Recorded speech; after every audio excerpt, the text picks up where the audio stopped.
I want to respond to a comment by DJ Boggs 1921, and I'd like to thank everybody who makes comments as we start the new year, even those which seem unwelcome, even those which are critical, even to a certain extent the trolling. So Mr. Putin's people, you are welcome, even with the rather strange syntax and choice of grammar, but you really are welcome. And the more the questions keep coming, the more it keeps commentators on their toes, me on my toes. It's good. The best debate is based on challenge, and this is really the point. DJ Boggs says you talk about democracy not working, while on another video you talk about how good the unelected House of Lords is. Absolutely.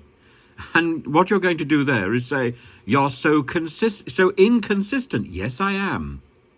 I don't think it's an inconsistency, though. The House of Lords, I believe, is the best debating chamber at the moment in Parliament, and has been for a long time. If you want a good debate, stick on parliamentary TV and tune in to the House of Lords, because you're always going to have an informed, interesting, and provocative debate.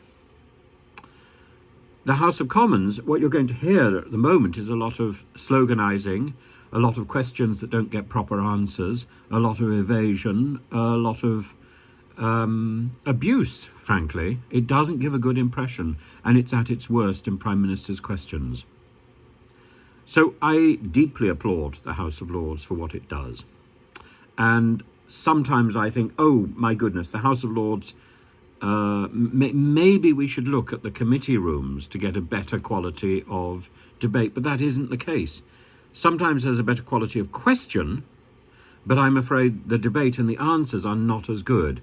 And very often in the committee rooms, you get the person who is being questioned, the person who's giving information, sitting at the table with their stack of papers, and Priti Patel and Suella Braverman were probably the worst, flicking through their papers and saying, well, I don't have the answer here, I'll write to you.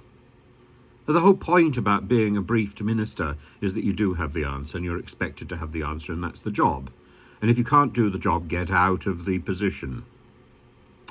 As for the House of Lords, well, maybe the issue is that if our concept of democracy can only show us the House of Lords working, where strictly speaking it doesn't seem to be an elected chamber, then maybe our concept of democracy is wrong. Our concept of democracy is based on debate. And if we're not getting that debate, it's not based, actually, the democracy is not based on electing somebody who is then my voice in Parliament. They are your voice in Parliament, but they're your voice in Parliament because they are debating. If they're not debating, if they're just simply reciting some sort of slogan, then our democracy is not working. So we have to check our democracy and ask, where is the best debate? And if that best debate isn't present in the most demonstrably democratic chamber, in the House of Commons, then our democracy needs an overhaul, and we need to think, how can we get it right? How can we make it better? Maybe this is a case for some form of overhaul and some form of proportional representation, because this tribal loyalty does not command proper discussion.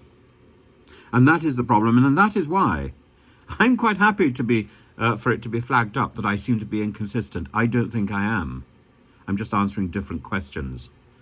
And I think, in fact, I think it's demonstrable that the House of Lords is the best chamber for debate. And I think it's demonstrable that the House of Commons is a scattergun, useless organisation at the moment. Partly because the opposition has never been strong enough, partly because the whips in the government have been perhaps too strong. But even when you're out of earshot of the Prime Minister, in Prime Minister's questions, the level of debate is appalling. It needs to get better. Maybe a new government will improve that, but I doubt it, and that's why I'm a little bit cautious about throwing too much support to Keir Starmer. I don't think it's going to change that fundamental problem. And I am horrified by the idea of an elected chamber in the House of Lords going in the same direction.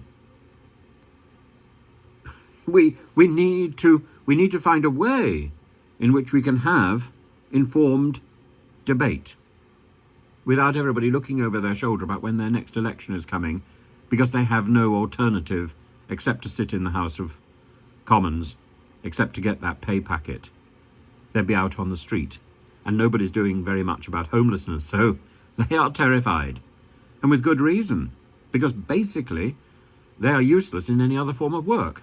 We need a House of Commons that reflects ordinary people, that reflects how we live, that has experience of how we live. And I don't think, looking around the House of Commons, looking at all members of the House of Commons on either side of the House, I don't think that reflects us. And I don't think they are the best of us. I don't think they're a great example, and I don't think there's a great sense of discussion going on. We should be in a situation where His Majesty's loyal opposition is informing and helping the development of laws. In fact, it's not doing much except for bleating slogans. And frankly, the government can do that just as well. Different slogans, different sides. But it's not a football match or a rugby match. It's a debating chamber where laws are developed, enacted. That's what it's supposed to be. But I don't think it is.